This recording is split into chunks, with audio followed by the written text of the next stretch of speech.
Saya ambil gambar dari posisi balik atau samping agar lebih mencermati saat melakukan tutorial atau narasi tendangan kanan. Namun sekarang kita lebih fokus dengan gerakan tendangan kiri.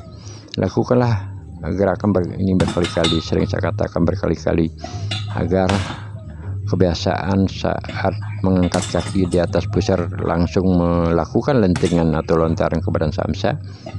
Ini melatih keseimbangan kaki yang masih bertumpu di tanah agar benar-benar tidak goyah setelah tersentuh kaki yang berada atau meluruskan kaki ke badan samsa, sehingga keseimbangan ini sangat diperlukan.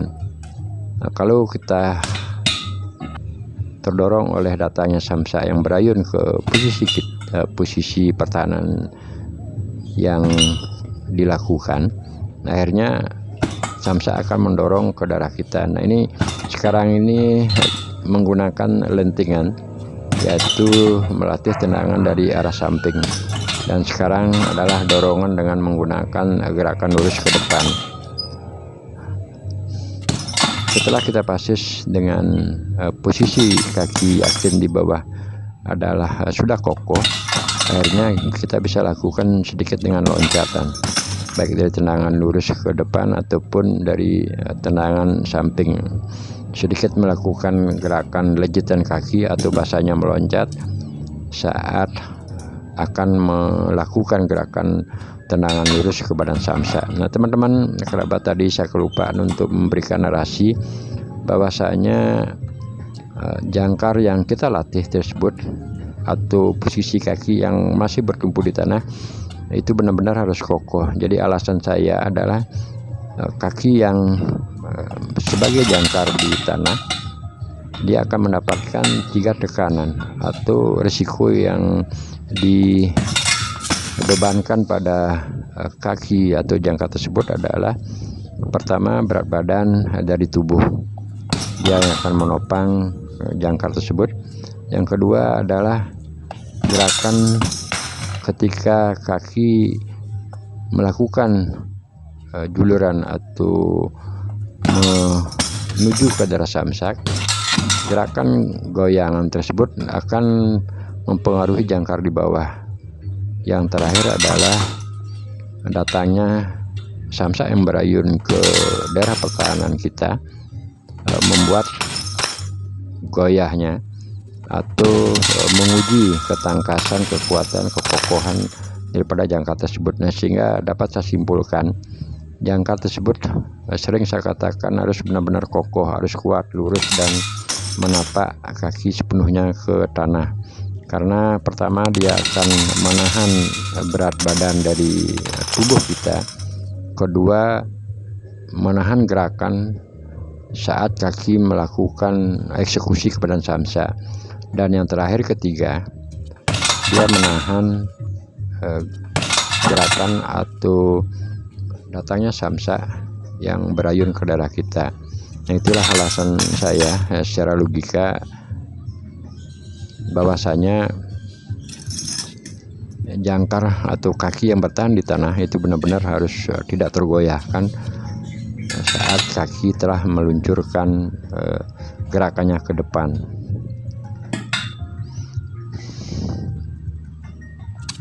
Melakukan olahraga menggunakan benda samsak dengan durasi waktu yang cukup singkat, antara 10 atau 15 menit, sesuai dengan pengalaman saya, rasa-rasanya sudah cukup untuk membuat kondisi tubuh kita menjadi panas. Nah, karena terus konsisten, akhirnya akan berkeringat. Olahraga menggunakan benda samsak yang berayun merupakan benar-benar saya hobi ataupun senang, karena dari bujang sampai hingga sekarang udah berusia 58 tahun masih menggeluti olahraga benda samsak dengan menggunakan samsak yang berayun, karena dia menjadi suatu hal yang menarik, apalagi timing di saat dia datang. Ini memerlukan, pada peragaan ini memerlukan feeling atau timing, ketepatan ayunan samsak yang datang, apalagi dengan ayunan samsak yang cukup cepat ataupun keras, dia akan mengandung tenaga yang cukup besar. Diperlukan satu cara atau kapan tepatnya melakukan langkah gerakan ke depan. Ada bahasa yang juga sering saya katakan pada video-video sebelumnya.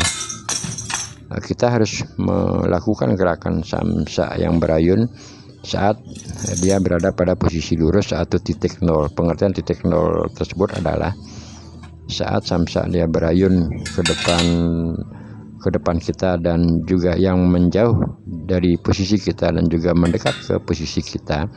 Nah, seperti sekarang ini kita perhatikan. Jadi gerakannya ketika dia posisi lurus baru dilakukan gerakan serangan ataupun tendangan ke daerah samsak.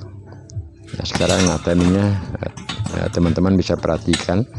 Ketika dia datang ke daerah kita, sebaiknya baru melakukan gerakan tendangan.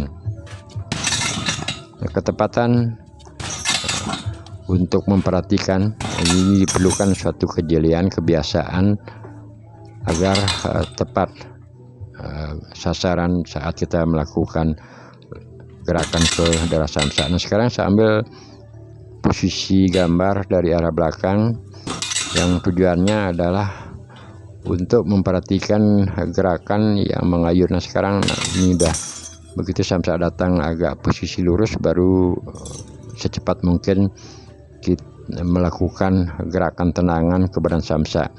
Nah, sebab kalau samsa yang menjauh dari posisi kita dan kita lakukan tendangan, itu akan cukup berisiko.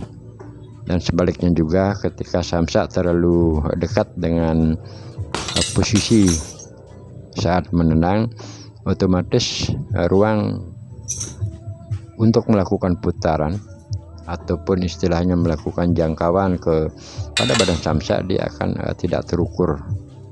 Nah, untuk itu diperlukan suatu teknik atau cara yang rutin ataupun kebiasaan agar feeling kita memperhatikan kedatangan samsa, kapan harus melakukan gerakan secepatnya ke daerah badan samsa, agar teori dan prakteknya benar-benar menjadi suatu kenikmatan saat menggunakan olahraga medan samsa yang berayun sebagai partner kita.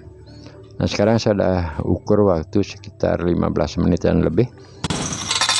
Akhirnya sudah cukup lumayan, tubuh menjadi basah karena otot-otot baik dari tangan, kaki, dari tapak kaki, dari lutut, pinggang, pinggul, leher, dada, semuanya tetap konsisten bergerak. Itulah membuat pada akhirnya suhu tubuh kita cepat menjadi panas. Dan juga olahraga samsa, saya melihatnya tidak memerlukan atau memperhatikan tidak memerlukan tempat yang terlalu luas dan beban yang terlalu tinggi, hanya memperhatikan teori. Maka untuk itu diperlukan bagi teman-teman yang baru menyenangi olahraga medan samsa sebagai partnernya,